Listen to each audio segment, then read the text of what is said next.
गरुड़ पुराण में कई उपाख्यान और कथाएं हैं, जिनमें से कुछ जीवन और मृत्यु के सामान्य विषयों से परे है और कम सुनी जाती है। यहाँ कुछ अनसुनी कहानियां और पहलू दिए हैं। गरुड़ और सर्पों की दास्ता की कथा यह सबसे महत्वपूर्ण अनसुनी कहानियों में से एक है। गरुड़ की मां विनता सर्पों की मां कद्रू से एक शर्त में हारकर उनकी दासी बन गई थी। गरुड़ ने अपनी मां को मुक्त कराने के लिए देवताओं से युद्ध किया और स्वर्ग से अमृत कलश छीन लिया।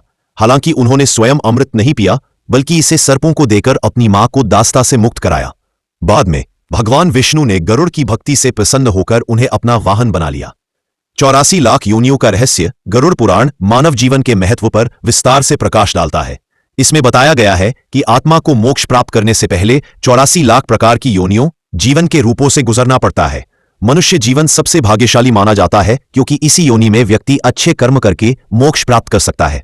मृत्यु के समय प्राण निकलने के 9 द्वार सामान्यतः लोग नरक की यातनाओं के बारे में जानते हैं, लेकिन यह कम ज्ञात है कि गरुड़ पुराण में शरीर के 9 द्वारों का वर्णन है, जिनसे मृत्यु के समय आत्मा बाहर निकलती है।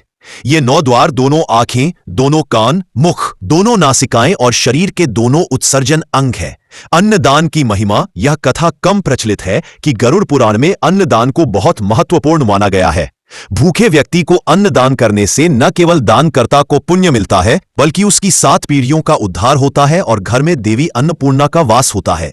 झूठ बोलने का विशिष्ट गरुड़ पुराण में 36 प्रकार के नरकों का उल्लेख है।